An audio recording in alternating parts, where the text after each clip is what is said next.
from storyflo. This is your daily audio brief. Mason, July 31st. Quick read on what moved overnight. 5 stories, no fluff. Let's get into it. First, from Bloomberg Markets. Lopez researches Maribel Lopez on U.S. tech earnings. Maribel Lopez, founder and enterprise.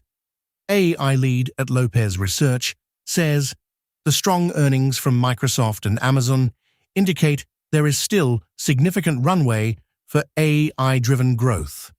However, she notes that the biggest question mark remains Meta's ability to translate its AI investments into future revenue. Next. Second, from Morning Brew. Jersey Mike's gets that bread from its IPO. Jersey Mike's debuted on the New York Stock Exchange yesterday, the culmination of a relatively quick turnaround from its sale to private equity firm Blackstone last year.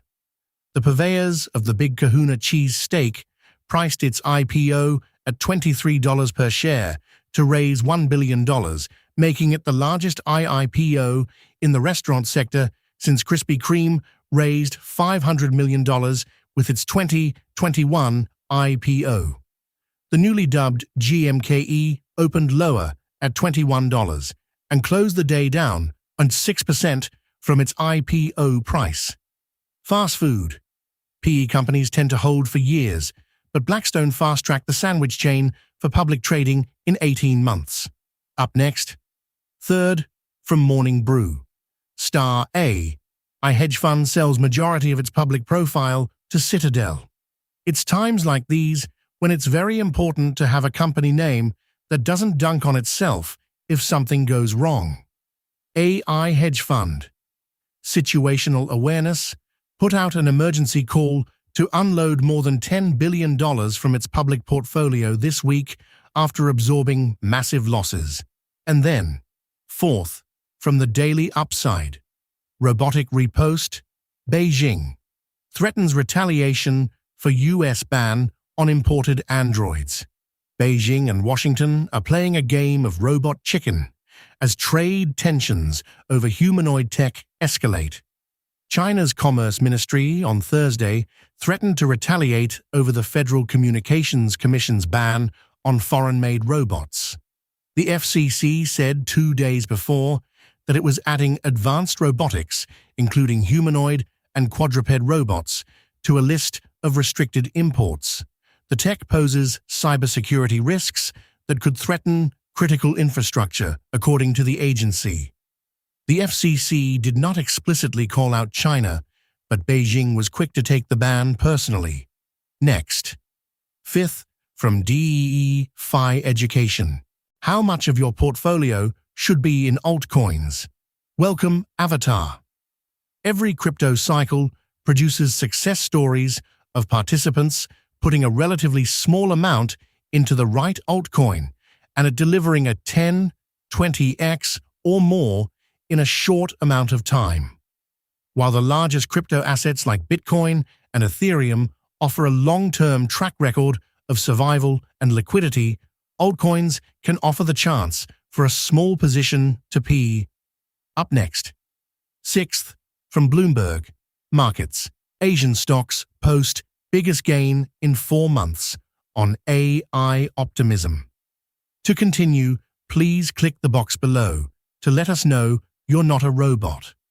Please make sure your browser supports JavaScript and cookies and that you are not blocking them from loading. For more information, you can review our terms of service and cookie policy. For inquiries related to this message, please contact our support team and provide the reference ID below. Block reference ID 752-138B8C92 11F1 82E5 F90F VOA3B69C. Get the most important global markets news at your fingertips with a Bloomberg.com subscription. Subscribe now and then. Seventh, from the Daily Brief by Zeroda. Inside Manipul Health IPO. Our goal with the Daily Brief is to simplify the biggest stories in the Indian markets and help you understand what they mean. We won't just tell you what happened, we'll tell you why and how to. We do this show in both formats, video and audio. This piece curates the stories that we talk about. You can listen to the podcast on Spotify, Apple Podcasts, or wherever you get your podcasts, and watch the videos on YouTube. Next, 8th, from Monty Investments, GE Vernova, NYSE, GV, Q2 2026 earnings update. The power grid hasn't faced a build cycle like this in a generation.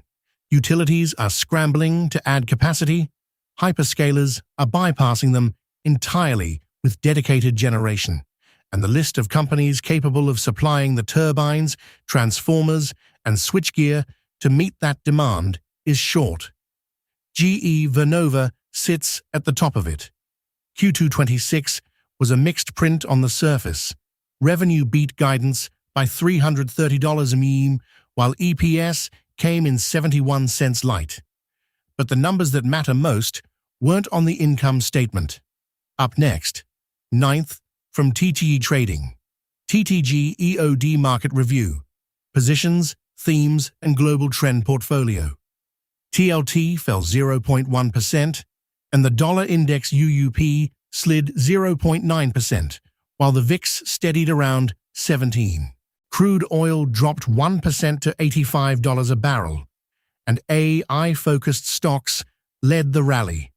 Momentum is back in play, with semiconductors, tech, and clean energy names posting gains, while consumer staples, leisure, and transport sectors lagged.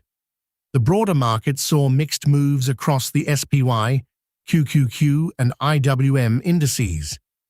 If you're tracking sector strength, the 3-time frame volume at price screen highlights names breaking above their value area.